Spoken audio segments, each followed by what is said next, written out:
자, 7번은 조건문이라고 하는 겁니다. 이걸 조건문이라고 불러요. 앞에서 나온 조건하고는 다릅니다. 조건과 조건문은 완전히 다른 거예요. 조건문은 조건들을 가지고 문장을 만든 걸 말합니다. P라는 조건, Q라는 조건을 가지고 문장을 만드는데 어떤 문장을 만드냐면 가정과 결론으로 나누어서 문장을 만듭니다. 가정, 결론. 자, 그리고 가정과 결론 사이를 화살표로 표시를 합니다. 그래서 화살표의 시작점이 가정이 되고요. 화살 촉에 해당하는 것이 결론이 됩니다.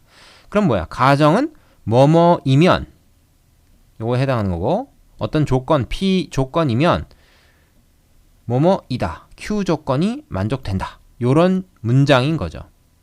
자, 근데 이 문장은 조건 두 개를 이렇게 가정과 결론으로 연결을 했을 때 요것은 명제가 됩니다. 물론 뭐 어떻게 연결하느냐에 따라 명제가 안 될 수도 있습니다. 하지만은 대부분 우리가 P와 Q가 같은 대상을 가지고 얘기를 하기 때문에 가정과 결론을 묶으면 이것은 조건문이 명제가 되는 경우가 많습니다. 그래서 두 조건 PQ에 대해서 명제 P이면 Q가 참일 때 이렇게 나타냅니다.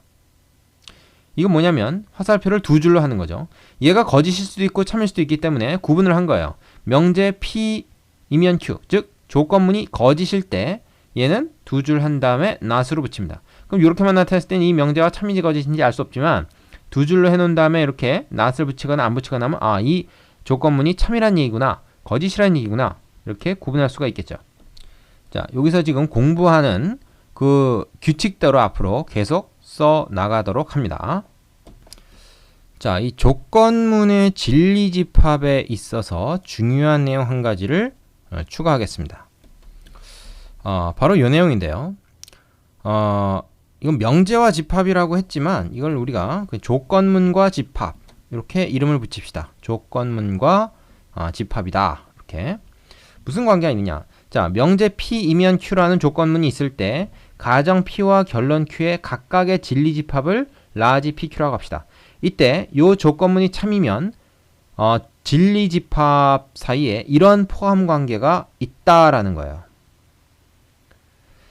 자, 가정에 해당하는 조건의 진리집합이 결론에 해당하는 조건의 진리집합의 부분집합으로 들어갑니다.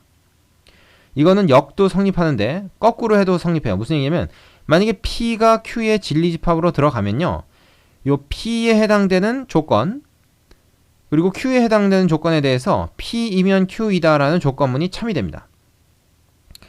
자, 왜 그런가 하면 우리가 이래요. 만약에 P라는 집합이 있고 Q라는 집합이 이렇게 있을 때 우리가 P라는 집합 속에 들어있는 원소라면 그 원소는 무조건 Q 속에는 당연히 들어있겠죠. 그래서 X가 P에 속한다면 당연히 Q에도 속한다 라는 뜻입니다. 그런데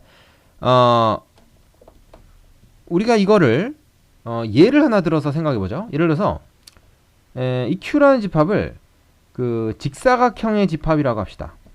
P라는 집합을 정사각형의 집합이라고 해봐요. 그러면 우리는 이렇게 얘기할 수 있다는 거예요. 정사각형이면 직사각형이다 라는 문장은 맞는 문장이죠. 참이 문장이 됩니다. 그게 딱 이 상황에 어울리는 이해가 되겠죠. 하지만 거꾸로 직사각형이라고 해서 정사각형이다 이 말은 못하는 거죠. 그러니까 여기서 여기로 가는 건 이렇게 되고 여기서 여기로 가는 건 참이 된다 이렇게 얘기할 수가 있습니다. 자, 지금 한 번에 여러 개를 하니까 좀 헷갈릴 수가 있는데 하나하나 이해하고 넘어가서 나중에 이제 뒤에서 필수 예제를 풀면서 우리가 좀 더 명확히 정리를 하면 되니까 걱정하지 마세요. 자, 이번엔 명제 두 번째 단원이고요. 명제 역과 대우라고 하는 겁니다. 사실은 역과 대우 말고 이라는 것도 있긴 합니다만은 교육과정에서 좀 빠졌어요. 그래서 여기서는 역과 대우를 위주로 살펴보겠습니다. 근데 이제 이도 알면 사실은 역 대우를 얘기하기가 더 쉬워요. 자, 어떤 거냐면 이 조건문이 있지 않습니까? 두 개의 조건 P하고 Q를 가정과 결론으로 삼아서 이렇게 우리가 문장을 만들면 이게 조건문이라고 하죠. 이 조건문에서 가정, 결론을 뒤바꾼 것. 그러니까 원래 결론이었던 것이 가정이 되고 가정이 결론이 되는, 그러니까 PQ를 바꿔놓는, 아니면 이제 화살표 방향을 바꿔놓는 거라고도 할 수 있죠. 이것을 우리가 이제 역이라고 해요. 역명제. 원래 명제의 역이다. 역명제다. 이렇게 얘기를 합니다. 그 다음에 이제 이는 뭐냐 하면 각각을 부정을 하는 거예요. 부정. P이면 Q이다 해서 P가 아니면 Q가 아니다. 이렇게 가정결론을 둘 다 부정한 상태를 우리가 이라고 합니다. 그럼 대우는 뭐냐 하면 그 두 가지를 합친 거예요. 그러니까 가정결론을 뒤바꾸면서 부정해버리는 거죠. 그러니까 부정한 걸 또 뒤바꾸는 거예요. 예?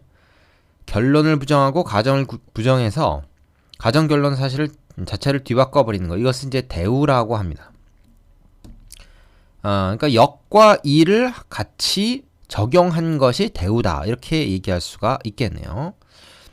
자, 이제 왜 중요하냐? 이 대우 명제가 특히 이제 중요한데 그 이유가 바로 다음에 나옵니다. 당연히 이제 물어보겠죠? 자, 우선 얘네들 사이의 관계를 한번 정리를 하고 가겠습니다. 자, 명제 P이면 Q이다가 있을 때 역명제는 가정결론을 뒤바꾼 것이고 이명제는 둘 다 부정한 건데 대우는 그 두 가지를 다 한꺼번에 해준 겁니다.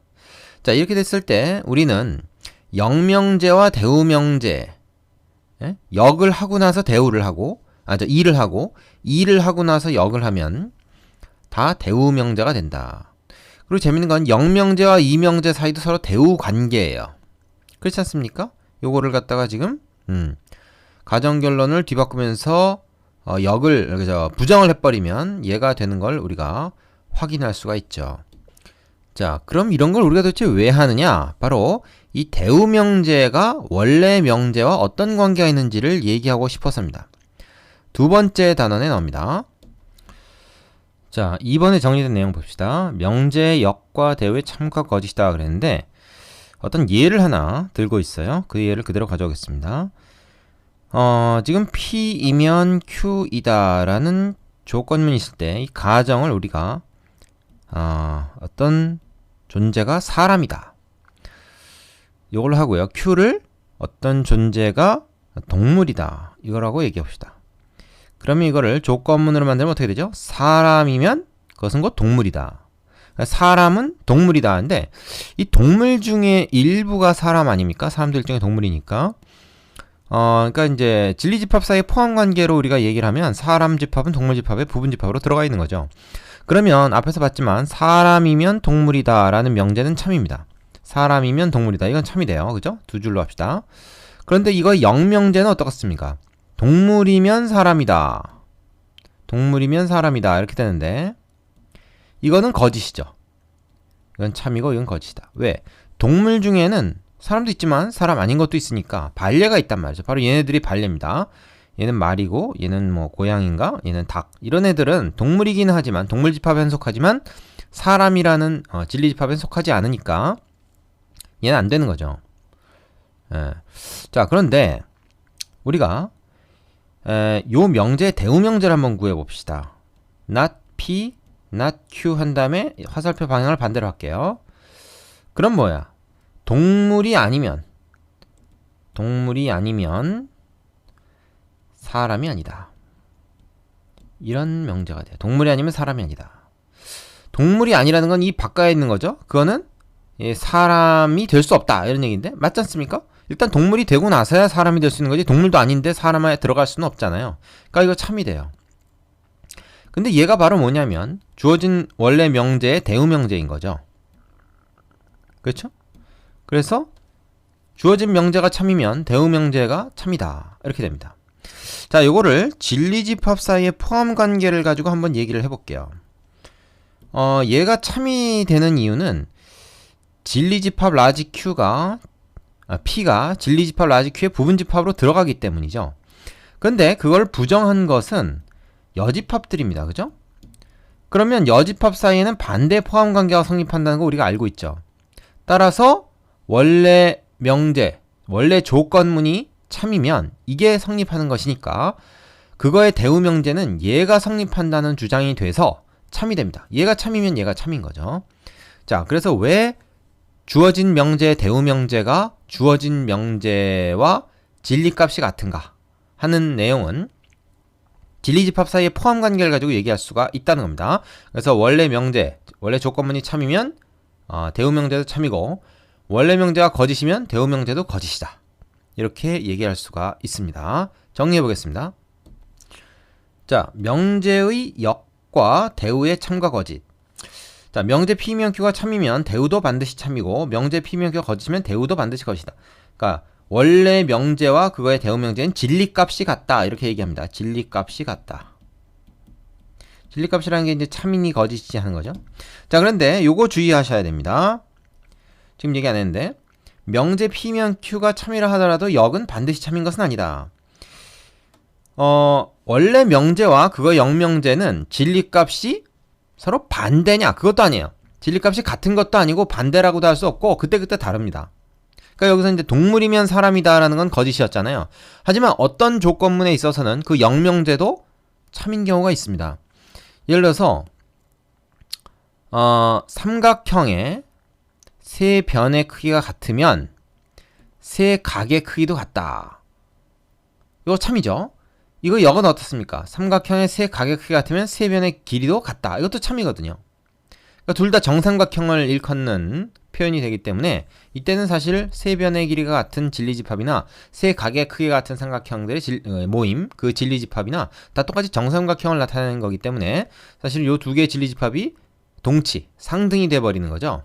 그러니까 서로가 포함 관계가 있으니까 이때는 원래 명제와 그의 역명제가 둘 다 참이 됩니다. 진리값이 같게 되는 거죠. 자, 그런데 그렇지 않은 경우도 있고 그런 경우도 있기 때문에 원래 명제와 그거의 역명제는 진리값이 일치하지 않는다. 진리값이 일치하지 않는다. 이렇게 얘기해야 돼요. 일치할 수도 있고 아닐 수도 있고 그렇다는 겁니다. 그러나 대우 명제하고는 반드시 일치한다. 원래 명제가 참이면 대우도 참, 원래 거짓이면 대우도 거짓. 꼭 기억하셔야 됩니다.